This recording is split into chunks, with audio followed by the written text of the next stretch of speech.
Hello, everyone, and welcome to another Pi Chat Live. My name's Nick Cuthbert. I'm the Director of Insight at the Pi. And for the next half an hour, we're going to be talking about this topic, the evolution of agents.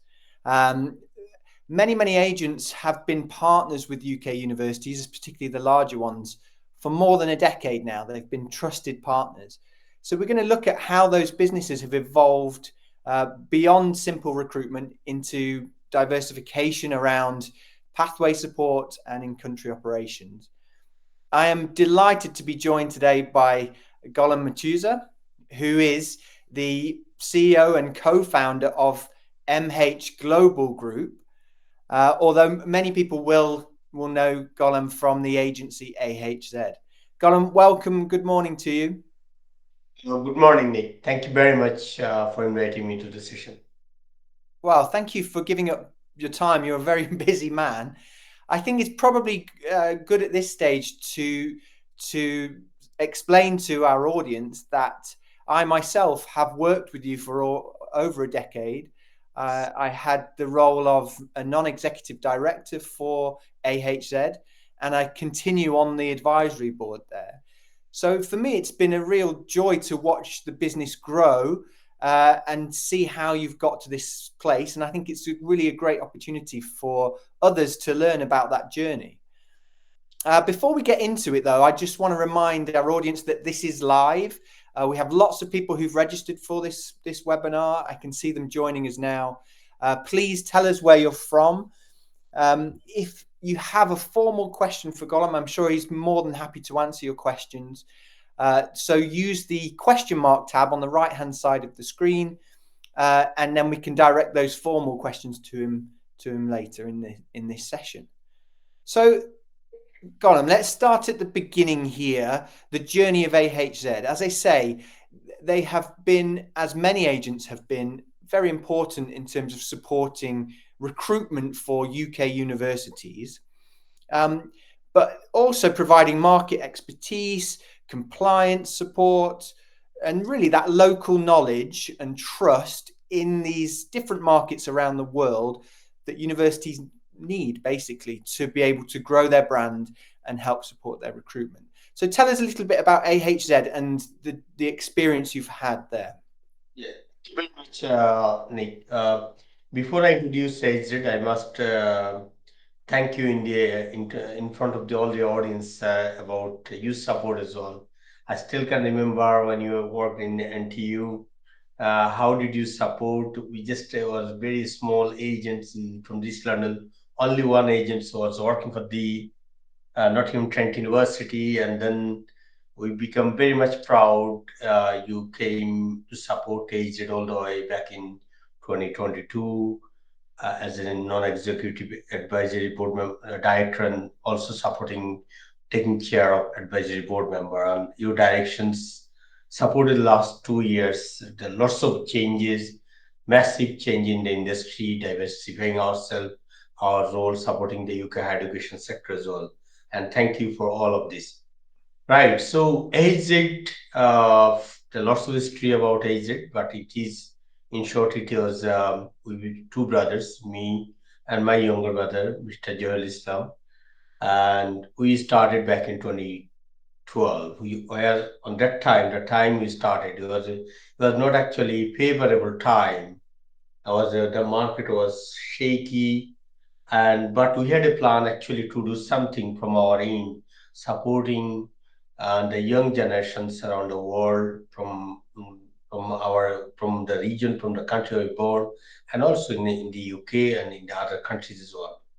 With this motto, we started our journey in 2012, and in short, I can tell you, like, at the moment, TAGE is working exclusively for the UK universities, having over 50 plus branches globally, and in AHZ itself having over 600 employees, and out of 600 employees, over 550 of them completed the British Council trained certificate. Yeah. So we remain exclusive UK largest at the moment university representatives.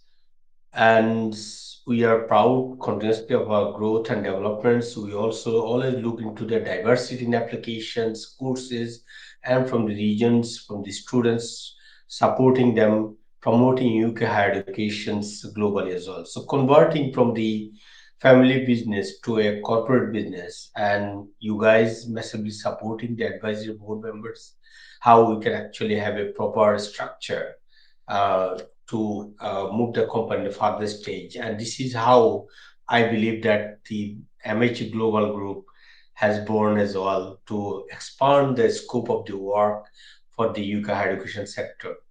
Yeah. So more than a decade supporting universities, growing with them, because as you say, you started in a period of actual instability when the last post-study work visa was removed, and you've kind of grown with the current set of recruitment teams to really grow out into lots of different markets, not just your home market of Bangladesh.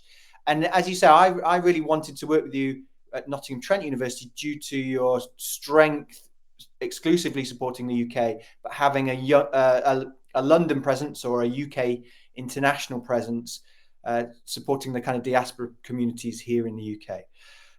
In that time, I think we estimate that you've supported 25,000 students, something like that. Yes, yeah, estimate over 25,000 students. So the one of the important thing that there's lots of ups and downs in market always.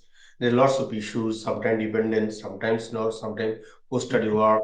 Before post-study work, I can remember that the time was IGS, and we started right after the IGS International Graduate Scheme when it was closed. We try to maintain a very transparent way of our recruitments. That is why actually we are trying to minimize. That is how we try to minimize the risk for our university partners as well. We understand the consequence, how it can impact our partner university as well. Yeah, Is not actually just a like an agreement to promote UK universities, but it is a partnership work, and it has a huge risk because UK government, UKBA put some of the countries I mean the high risk, some of the low risk is a categorically as well. But when you see the other side of the coin, the majority of the students coming from the high risk countries. That means the effective compliance required to be maintained from the day one until student reaching to the UK enrollment, UK and enroll to the university, or settling to the university. That is why we had to create a scope every stage, try to see where is the gaps, where we can actually support our yeah, students, where we can minimize the risk for the students, where you can minimize the risk for the university as well. And AZ is continuously working on it, and this is how the other wings to develop to support the UK universities, support the students, and promoting UK educations. yeah. Okay, so let's talk about this evolution. So obviously, with that many students, a lot of knowledge gained. As you say, you're really in a good place, particularly in high risk markets, as you say, to understand the students' perspective, so the challenges that students are facing, but also institutions and the challenges they face working in these markets. So you're seeing both sides of this perspective and seeing opportunities and challenges. And then this evolution, I guess, with that many students, there's also big financial growth in terms of a business. So moving to a corporate structure and this development of MH Global Group, so a corporate umbrella company that can manage the different interests that are happening here.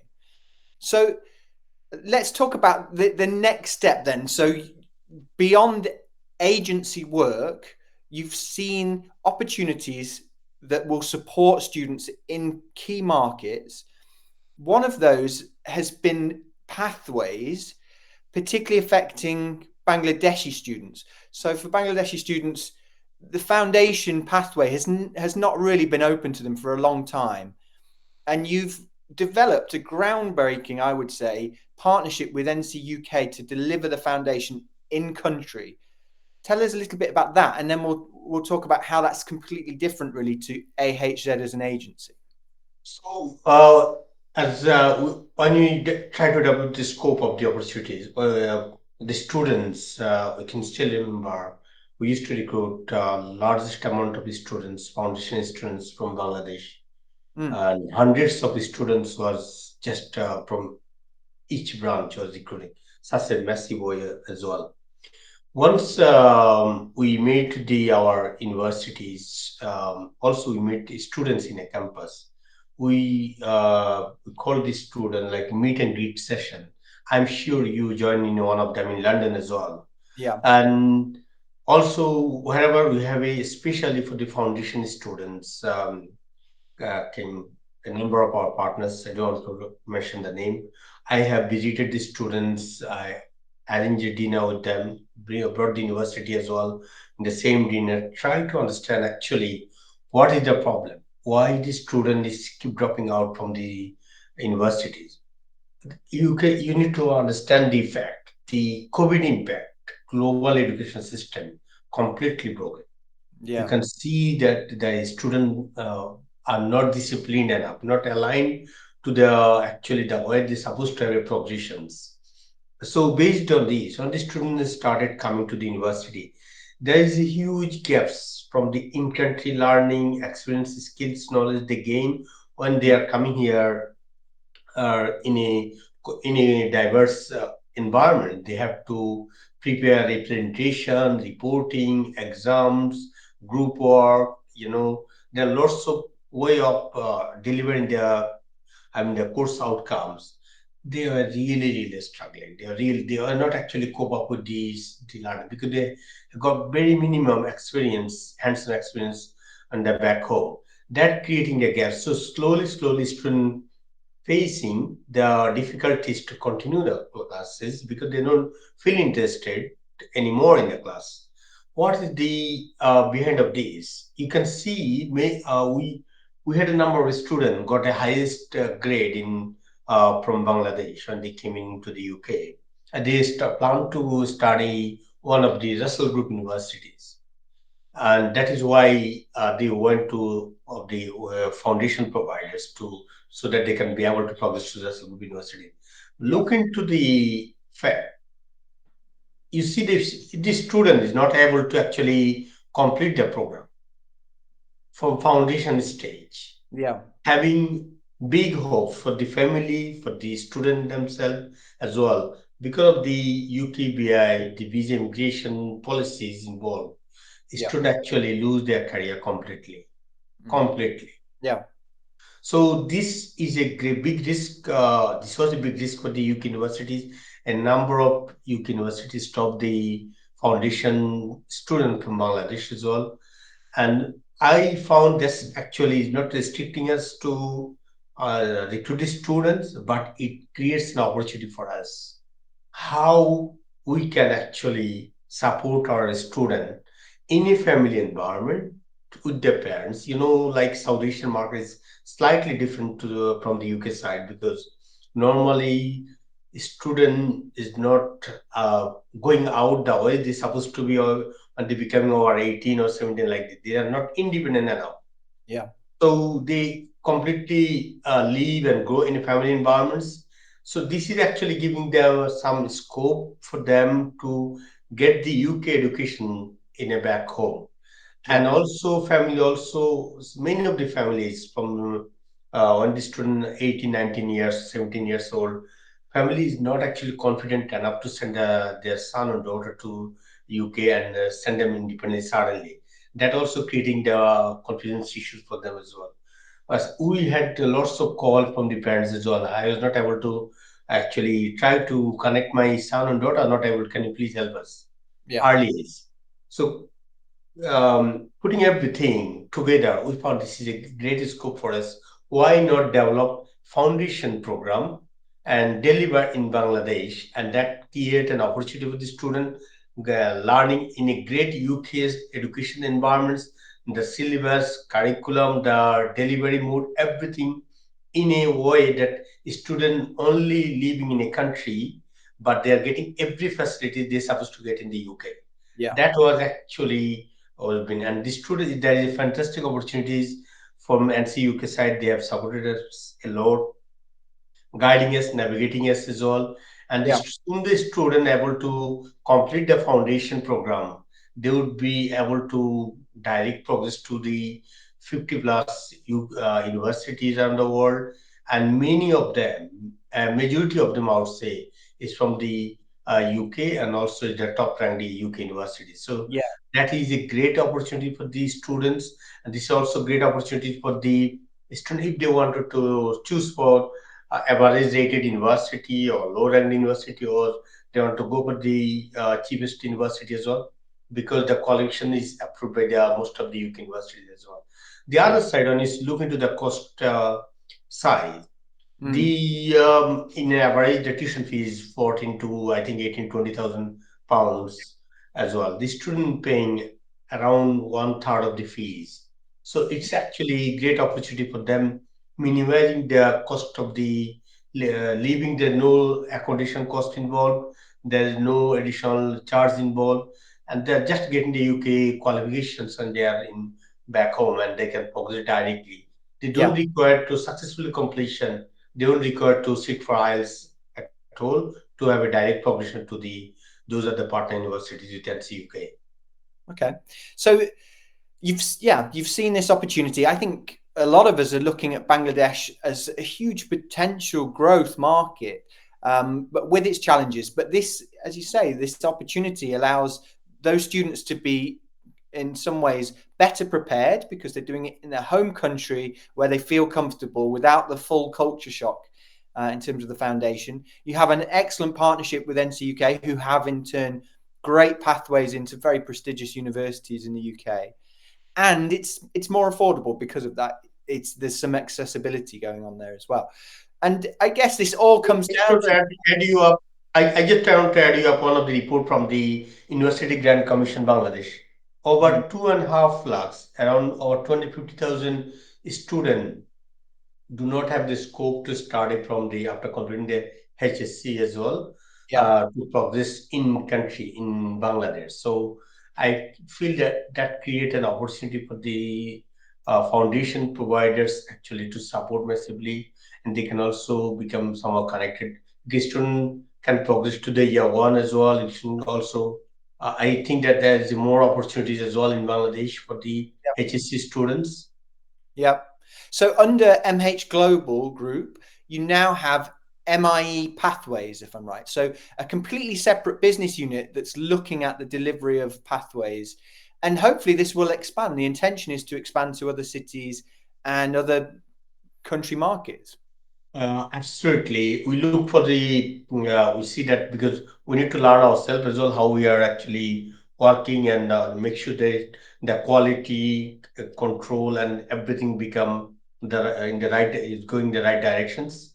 Yeah. So having the accents, we are about to start our first batch in Bangladesh and in Dhaka, and Hmm. we also plan to expand in other city for Sylhet and Chittagong as well. We have actually to set up in Dhaka city, so that should be a potential opportunities for the students. Look forward to see staying in the capital city and progress to the UK. Yeah. And it's probably worth pointing out here as well that in some ways this is a real estate business.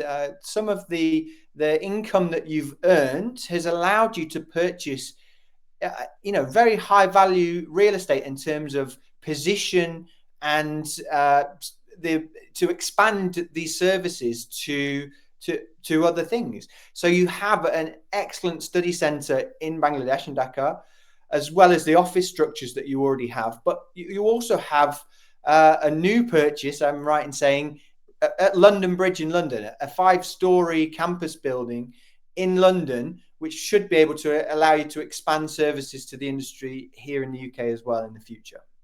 It's you already give lots of clue in your conversation. So we are proudly we started when you started our journey. We wanted to always see that we are we are doing something by our own, you know. Mm. And the plan was like we don't want to stay in a rental office at all.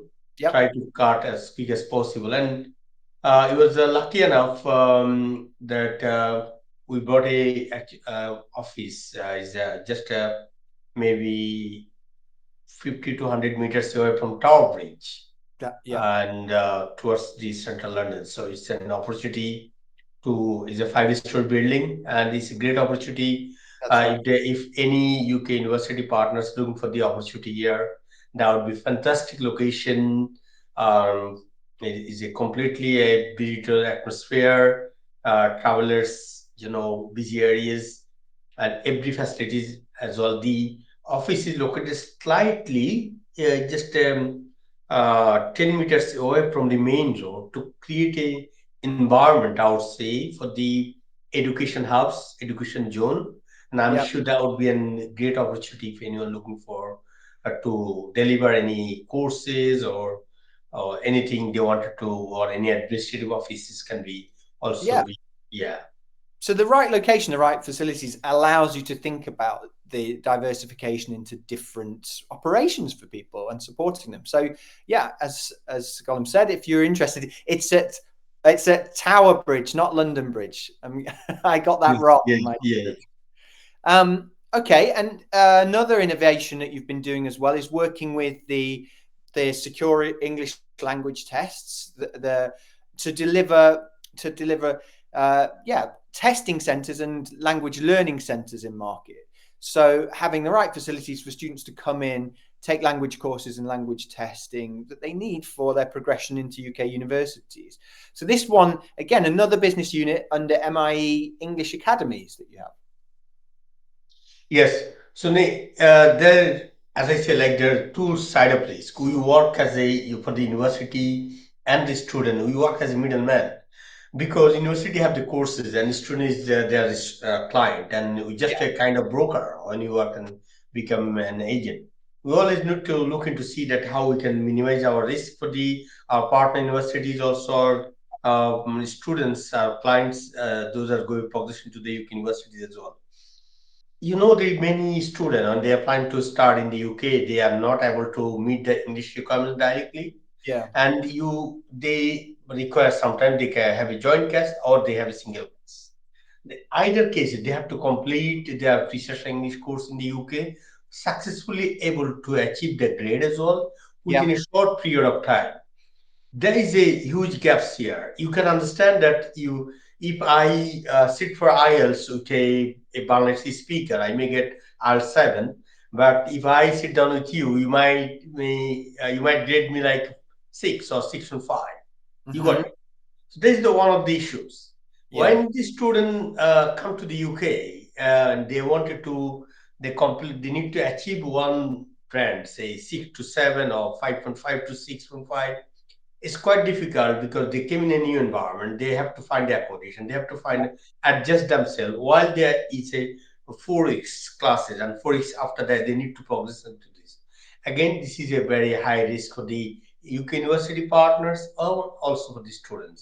Again, because of the UKBA visa policy, they are not able to complete the program. They are not able to progress as well. Based on the facts, we found this is an opportunity as well for the for us if we can support with the universities and we can deliver in country this precision course. A Mm. student is not actually having taking such a big risk coming Yeah. for 4 or 6 weeks and plan to progress and putting themselves in a danger. So we look forward to see the opportunities. We develop excellent curriculums and locally British Council is supporting the other also just PT and others education sector also support English courses Yeah. supporting for this. But we also plan to have a possibly test center for the for the language centers for all of them. I don't want to tell the name anyway, Yeah. but we look forward to see if any university is actually looking to deliver because they have a 5 to 20 student want to do this English course, Yeah. and why not they take this course in Bangladesh. So with us, we want to ensure that there is a dedicated people who has great experience in the industry, who are having a highly experience, also certified from CELTA and Delta, who can be able to actually deliver the program, who will be able to actually maintain the quality as well as per the university needs. We Yeah. look forward to see this. Yeah. What I love about all of these innovations is that the student is genuinely at the heart of this. You're solving challenges that they have. And you're right in saying it, that a lot of students do get a variation in score in the English language tests based on circumstance, how far they've had to travel, how comfortable they feel, who is the test invigilator in terms of, being in a native environment or an alien one. Yeah, so, another great innovation that bridges that gap that should hopefully help students succeed and get better access to better universities. Okay, a reminder, we can take questions. So if people do have questions, feel free to put them here. Also, Gollum, on the other side of this, I think because of the commercial nature of agency work, so working for commission on a success-based model, there will be lots of people who will say this kind of innovation is a conflict of interest. It's only going to serve the agency so that they get more commission. How would you respond to that? I mean, for me, these are the evolution of the business itself. These are different business entities, but tell us how you see it. Okay, so I ask you the same question to you back. For example, like our foundation providers, Kaplan into study groups and everyone, they will have a student coming and they also students applying to the different of their partners. How do they maintain the students' inquiry? And how, do you think it is conflicting their interest as well? Yeah, I see what you mean. So what you're saying is that pathway providers themselves work as agents. They have commission-based contracts with partner universities, but also other universities in the network should the student want to go somewhere else. So they themselves, yeah, work as an agency in that way. Um, yeah, I mean that's a very fair point. Yes, and is a complete separate entity, separate operations. Is agent is not directly connected with this. We have to understand the GDPR policies. We must Yeah, need to maintain the students' confidentiality and for the our university partners as well. And obviously, we should have some. We have only 3 4 minutes, but we look forward to speak regarding maybe MI services, how we are working with the universities. yeah. Yeah, we can talk about that. So MIE services is the fact that over time, with local expertise, you've been asked to support universities actually set up operations in country. So to set up in country offices, to be able to do school visits, to be able to do kind of deeper penetration into routes into these markets. And again, some people were saying, well, are these people working for the agent or are they working for the university? So now there is a cleaner distinction because you have a whole business unit that will just deal with the operational needs of universities in your specialist markets. That's away from some of the commission-based agency work. Yes, I can add you up because we have been recruiting over 12 years, student recruiting to the partners, Hmm. and this is going on. It will continue under age. But when you look into the university side, we'll take a few more extra minutes. I hope it should be okay to explain a bit more. There is a huge scope for the UK universities. There is a huge way to minimize the risk for the UK universities in country as well. At the moment, the UK university having most of the university having in-country representatives as well. If you look into the clear picture, what actually they are doing, they are just supporting the agents. They Mm. just going to their fair, supporting the inquiry to Yeah. agents. Nothing more than that.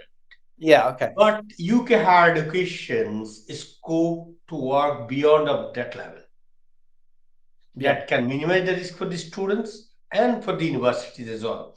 UK higher education, though it I would say is kind of conflicting with us as a recruiter. When I look into agent because I'm an agent for the university as well. But when I'm looking to the bigger scale for the university, I see it is not because UK university look for the students from the original source of the students, from the schools, colleges, universities. They should have a connectivity to the local government. They should have the communications in the policies of the local countries as well. They Yeah. should have a organic brand development in country Yeah. that can actually bring up a large number of students directly connected to the university and process through directly outside of the agents network.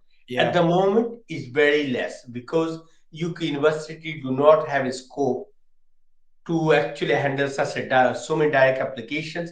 Yeah. But the other way around, the day by day the university brand going is smaller to smaller because of do not have the activities with the local all resources. So if we can, if if university can work out on that level, I can tell you like at the moment like a QS supporting Sanam Akumen Sanapur supporting is Yeah. all about agent supporting, nothing more than that, just a supporting the recruitment.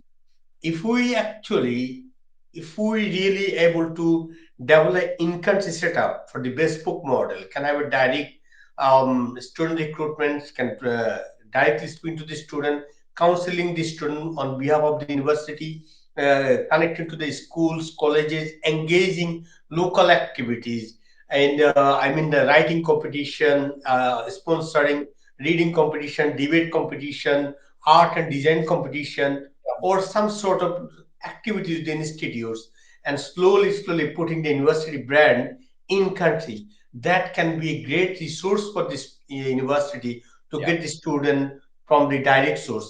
That can also minimize the risk because the student will get the university will get the student from direct source as well.